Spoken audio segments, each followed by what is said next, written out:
It is the end of an era in Connecticut television. After 4 decades of serving Connecticut, Jerry Franklin has stepped down as the CEO of Connecticut Public, which is CPTV and WNPR Radio. And with us here today is Jerry Franklin. And Jerry, so great to see you here today. Thank you, pal. Good to be here. Look back, you came to Connecticut in the 1980s. What's the biggest change you've noticed in the last almost 40 years? Just explosive change. And one of the things that we had to do early on is to figure out how to compete with media giants like you and this crazy media landscape.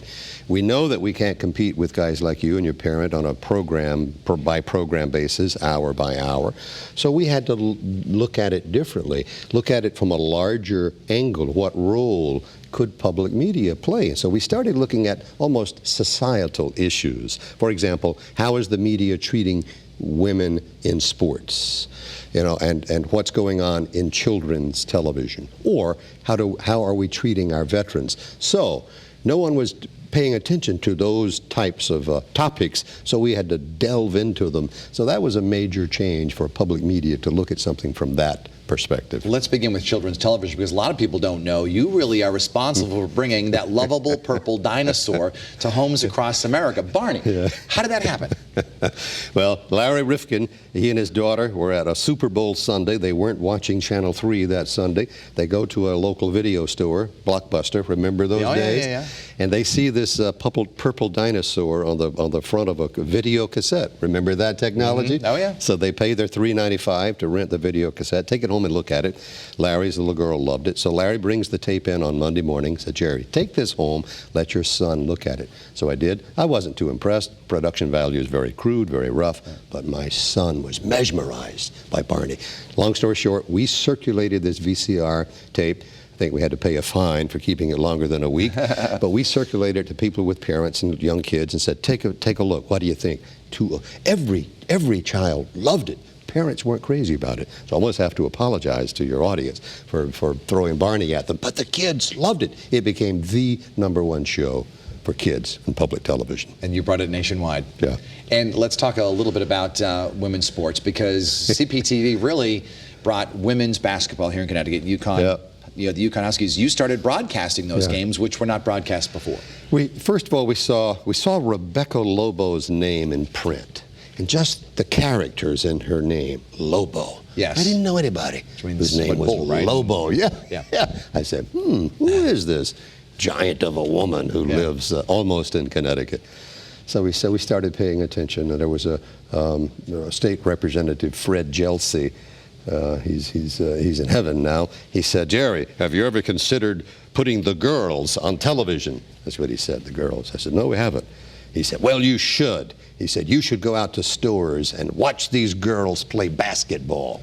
So we did. Larry Rifkin, the head of programming, we go to stores and we say, wow, this could be a television show. And it was a big hit. Yeah, it was. Was there resistance to it when you pitched it? No, the only resistance was inside the company. They said, Jerry, you mean you're going to blow away the PBS NewsHour? What if there's a game on Sunday night, Masterpiece Theater? What about the Nova lineup? You're going to blow away those wonderful, wonderful shows for women's basketball? We said, yeah, we're going to try it. It became the #1 show throughout the country. I want to talk about the future of public broadcasting, because, as you know, there's been a few death knells over the years where people have said, oh, it's coming to an end, and certain presidents will say, listen, we're going to cut funding. Yeah. How have you survived, and what is the future? I think the future is bright. In fact, I'm kind of regretful that I've announced my retirement. I think the future is brighter than the great glory days of the past. I think this crazy media technological world, and I think the market is coming to us, because we've made a great success of figuring out how to serve small audiences. You add them all up, and you get a nice number. So the audiences are getting more and more fragmented. There's a new technology on the table every day, what we call the over-the-top technology, as you know. I think that's perfectly made for public media. Our challenge is how do we grab people's attention in 60 seconds or in a 90-second bite? We're accustomed to doing 90-minute documentaries, so we got to change from that way of thinking to grab your attention in 30 seconds. CPTV relies heavily on philanthropy. As a state, how does Connecticut rank in terms of philanthropists? I thought you were going to say as a state. We love the state of Connecticut. They've helped us over the years with our infrastructure funding. We don't receive any state money at all for our operating budget. Some of my colleagues around the country, some of my PBS colleagues, will receive 60 to 70% of their operating budget from their respective state government.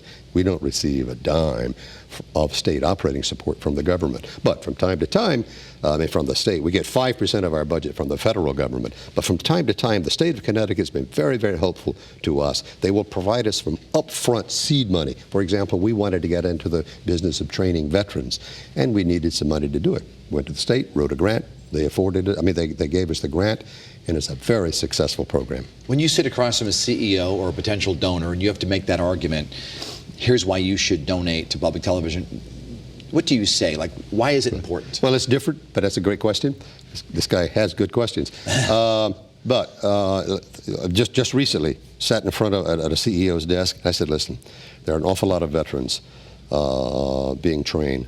Most of them are being trained poorly. The president of Walmart told me there are 40,000 organizations that were spawned in the past decade whose mission is to provide services for veterans. Over 60–70% of those 40,000 organizations are bogus.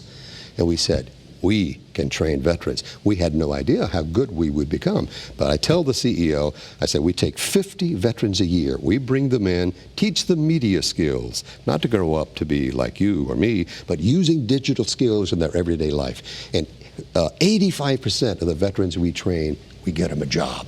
That resonates well. Final question as we're running out of time. What is next for Jerry Franklin? You've been doing broadcast since you were a kid. May I withdraw the question that you asked good questions?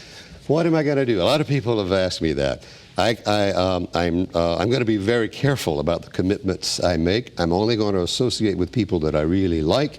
And every day when I look at my calendar, it's going to be something that I have included in my calendar. And no longer I have 100 apples to polish on a daily basis. It's exciting stuff. Jerry Franklin, we thank you for all you've done for Connecticut, for me personally, and our state. You will never be forgotten. And best of luck with everything. Thanks for watching Face the State on this Sunday. Don't forget to take our tolls poll. And we'll see you back here tonight for the news with Kevin Hogan. And I'll see you tomorrow at 5.